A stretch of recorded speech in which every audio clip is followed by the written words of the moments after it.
yang berbeda-beda di situ, ini kekayaan dari sebuah gereja.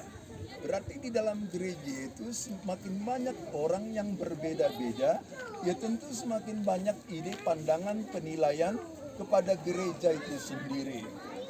Baik buruknya penilaian itu bergantung kepada kita, kepada Kristus.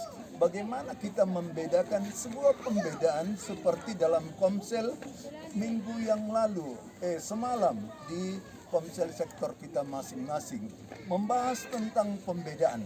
Di dalam pembedaan berarti saya dan kita tidak boleh menonjolkan diri kita masing-masing.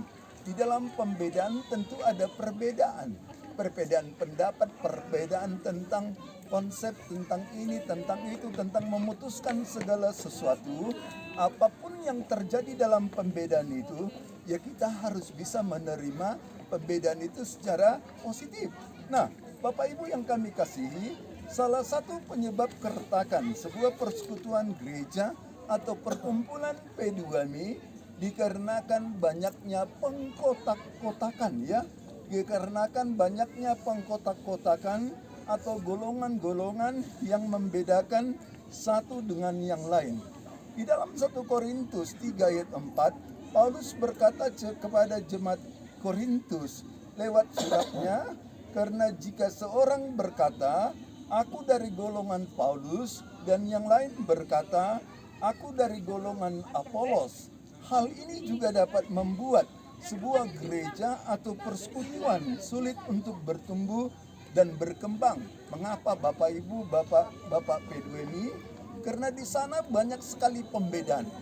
Pembedaan bukan untuk mempersatukan, tetapi pembedaan untuk berbuat satu dengan yang lain, pembedaan yang bukan membangun, yang bukan mengarah kepada kebaikan. Karena di dalam persekutuan itu tidak ada lagi ditemui kasih, tidak ada lagi ditemui yang saling menguatkan.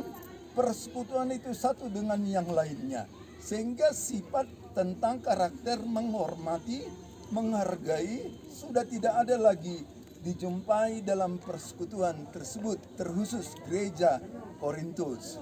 Nah, Bapak Ibu yang kami kasih dalam Kristus Yesus Tuhan, baik di dalam suratnya Paulus mengajarkan kepada kebenaran firman Tuhan melalui contoh tubuh atau organ manusia yang terdiri dari anggota satu tubuh, ya. Kita memiliki satu anggota tubuh, saya memiliki satu anggota tubuh, gereja memiliki satu anggota tubuh, ada kaki, ada tangan, ada telinga dan sebagainya, ya. Itu menggambarkan tentang tubuh, organ tubuh. Semua organ tubuh itu tentu memiliki hubungan, keterkaitan satu dengan yang lainnya. Kaki pasti membutuhkan tangan, tangan pasti membutuhkan telinga, telinga pasti membutuhkan mata. Apakah mungkin kaki dapat berkata kepada tangan, aku tidak membutuhkan kau? Tidak mungkin. Dan sebaliknya, ada mungkinkah telinga dapat berkata kepada mata, aku tidak membutuhkan engkau? Tidak mungkin, saling membutuhkan.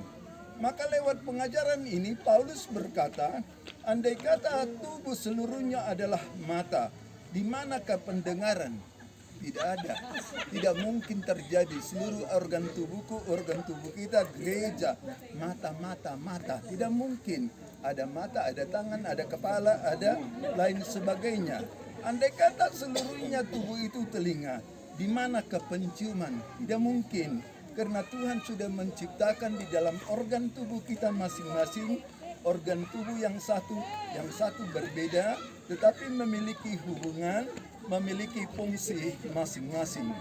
Tuhan telah menciptakan tubuh itu sedemikian rupa, dan setiap anggota tubuh itu memiliki peran atau fungsi masing-masing yang Tuhan ciptakan. Dari setiap organ tubuh itu telah diciptakan dan dibentuk tersusun dengan rapi organ tubuh, mulai dari kepala hingga ujung kaki dalam satu tubuh.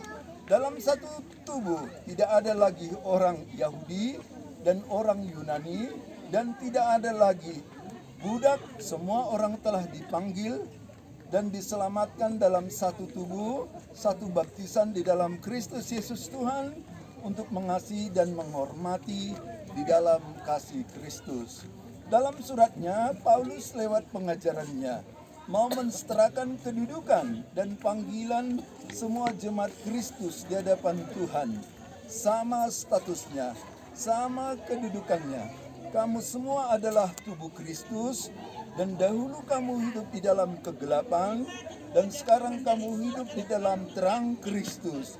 Jika satu anggota tubuh menderita, ya tentu seluruh anggota tubuh lainnya akan menderita dan kesakitan. Dan jika satu anggota dihormati, maka semua anggota tubuh akan bersukacita dan bergembira. Bapak Ibu yang kami kasihi, melalui renungan firman Tuhan ini, Paulus mau menanamkan kasih persaudaraan yang baik sama seperti organ tubuh yang satu, tetap memiliki peran dan semua organ tubuh lainnya dalam satu tubuh. Sekalipun ada organ tubuh yang paling kecil, ia harus diperhatikan dan dihormati dengan baik sama seperti organ tubuh lainnya. Melalui nats renungan firman Tuhan ini, marilah kita saling mengasihi sebagai mana bersaudara dan saling mendahului dan memberi hormat, sebab kita semua telah dibeli dengan harga mahal dan telah lunas dibayar Kristus.